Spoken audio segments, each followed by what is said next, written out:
Hello there, and welcome to another RetroTech 100 20p challenge. Half self-test. Everyone should do one of those before or while they're in the shower. I've got my cold is peaking, so you're going to hear a very dusky tone and probably lots of coughs as we play Tinkle Pit. Yeah, Tinkle Pit. There's a name. Crikey. Genital facts, eh? Yeah, that's coming. It's a puzzler. Where you can you're a little kid who walks around a maze and you carry a bell with you, and this bell is invincible, and you can give the bell a sharp tug and it crushes the helmets of others. Yeah, as you can see, Anthony's chosen this game, and it's something that I can work a lot with in my particular content, although I'm a bit nervous to make particular content, considering that Rose Tinted Spectrum got banned for pretty much nothing, from what I could tell. Do I retire Genital Facts? I don't know, probably not. I'll keep going until the Grim Reaper of YouTube comes and takes away my soul. Nice sedate little game. This came out courtesy of Namco in 1993, only in Japan, and it didn't have any home conversions at the time, though Arcade Archives has versions for the PS4 and the Switch, and obviously you can play them on PS5 and what have you, and not the Switch one, that would be weird. All the sort of enemy characters, not all of them, but some of them are from previous Namco games. The main character looks a little bit like a sort of a child Boris Johnson, and his bell got him in trouble a few times, didn't it? Yeah, let's see, coming for biting political satire. We've got here is the RetroTech 120p challenge, which normally I'm supposed to explain right at the beginning, but I've neglected to. But that is basically, you can have as many practice goes as you want, but as soon as you press record, you get 2 credits, and that's your run. You upload the video, and you go, this is me, this is how bad I was, or how good I was, and you go, thanks a lot, thanks for coming, and I will see you next time when you do a really bad run like I normally do, although I won last week. This is pretty good fun. You can drag it all around the place. It's a weird concept, isn't it? An invincible bell as a weapon, but it works pretty well as a puzzle kind of maze game. Though I would say I can see someone definitely finishing this week, because unless there's an extra stages after this, because you don't have to burn through the stages quick. And I think if I didn't have my cold, I think I probably would have concentrated a little bit more and got a little bit further in it. But I can certainly see someone doing pretty well in this. Those dolls, by the way, they're not enemies. I thought they were enemies, but you're supposed to pick them up. Another weird thing about this game is rather than having to clear the screen of the enemies, at one point they just peace out and they go away. That affects your points bonus, but I think I would probably be right in saying, as this is a game you can continue, the rules are this week that you will it'll just be progress, I would imagine, and then scores if there's some sort of undecided dispute on where people got to. As I say, pretty sedate little game. It's not one that you have to kind of, your palms will be sweating when you're playing. Maybe mine are, but that's because I'm poorly. Shall we get to the Genital Facts of the week then? We're going, as I say, we could have gone for many options. We had bells, we had a child that looks like Boris Johnson, Tink, sounds a bit like Twink. But we've gone for the Tinkle part and Eurolegina, which, as I'm sure you're aware, or probably not, well, unless you speak Greek, is from the Greek of urine and lust. Yes. Yeah, we're doing that. We're doing water sports, we're doing golden showers. Not literally. No, not at all, in fact. My voice had some doubt in it, but that's because I thought I was going to cough. So there are several branches to this council estate stairwell smelling tree here.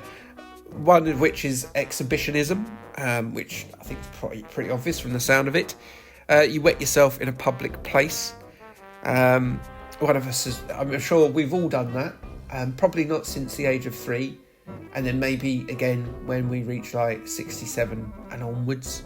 But, unless of course you've had more than a skinful, in which case that's one of those stories that you'd recant to others.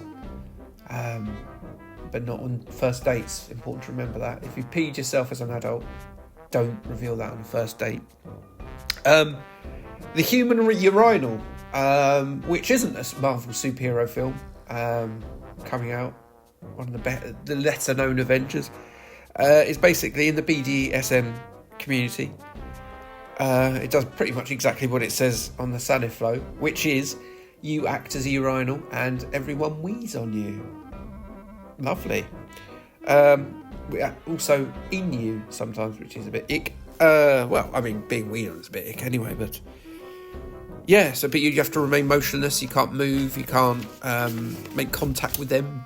Then you've got the Japanese, of course, which is omorashi. This is a Japanese practice of getting aroused by suppressing the urgent need to urinate. It also applies to people getting aroused watching the desperation of someone else needing to urinate.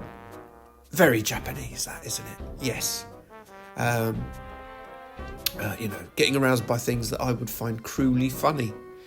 And then there's Soapia, Superman, which is Superman. Attraction to bread soaked in urine or semen. Not one that's going to get a very good review on Gary Eats, one would think. Channel 4's 2017 survey titled The Great British Sex Survey, Eurolegina was ranked as the 9th most popular of sexual fetishes in the UK. So it is something that maybe 1 or 2 people who are watching this video have partaken in and maybe regularly enjoy. Don't they look like derpy Yoshis, those characters, by the way? Anyway. Famous practitioners include Chuck Berry and Ricky Martin, along with disgraced pop kid botherers Ian Watkins and R. Kelly. Obviously, their knowledge of their misdoings came about from court cases, but Ricky Martin happily offered his admission in Blender magazine during an interview. So yes, there we go. A bit of this bright, colourful game, and there's me mentioning R. Kelly and Ian Watkins. Quite frankly, Rose Tinted Spectrum should feel very aggrieved that his channel has just been axed for no apparent reason, when there's me talking about R. Kelly and Ian Watkins. Yeah. I'm going to probably be backing up all my videos in the next couple of months because, boy oh boy. Right. So that's the end of the general facts. And what we've got coming up on the channel, Blade Runner. Finally, the Blade Runner game that came out on the Spectrum is under weird licenses, and the Commodore 64 and Amstrad, should I say? Because it wasn't based on the movie, it was based on the soundtrack, which is bloody weird, if you ask me. I don't actually uncover much information up about it, but I will present my findings this week, and then the following week we got Return to Oz, and then WWE Crush Hours coming up. And then we go into the Christmas month, and I've done 4, and I've already done them all already, because I'm that organised. 4 videos about Nintendo handheld games tied in with Christmas movies. So there you go. But yes, a nice one to do if you've not done the challenge before, or even if you don't want to do the challenge. It's a nice, fun little game. This graphically, it's very charming, I think. And there's you can spot your Namco favourites while playing it. I've done really well not to cough so much, but my nose is now filling up. Not with urine, we're not going back there, but with mucus. And I'm happy to say that my go is nearly at an end, because I need to go and cough and sleep under a duvet, I think. But yes, well worth playing this game. it's a nice little distraction. And look, just the fact the enemies like are really kind and just peace out and go home if you can't reach them. I think that's really nice. I think more enemies should just dissolve. Imagine playing M. Bison in Street Fighter 2 when you were a kid and you were struggling to beat him on level 5 or 6 or 7 or whatever. And he just goes, "All right, you're not going to beat me. I'm just going home." But Mum's calling me in for my dinner, M. Bison would say. But yeah, have a look at the other videos as well, because I think you'll probably see quite far into this game, which will be good, and you will enjoy that. And it's one of those games that is, as I say, so graphically charming. It'd be nice to see what happens in the other levels, won't it? I didn't get to the Lego-y level. They look like Lego anyway, or Tetris-y. Very blocky, the other level. But yeah, look at all those colours on the screen. Look, like, that reminds me of Rainbow Islands, that nice clear message. But yeah, I've actually completely run out now of things to say. So I'm hopeful that my demise is soon and it is brutal, and that I leave a strong legacy of not being very good at games, as this charming game ends with me getting incinerated by dragon breath. This poor little boy walking across his playtime keyboard here, who this must be his afterlife as he paces backwards and forwards, having been incinerated by a dragon. Is that his mum coming to chase him home? Who knows? Anyway, thanks for listening to my waffle.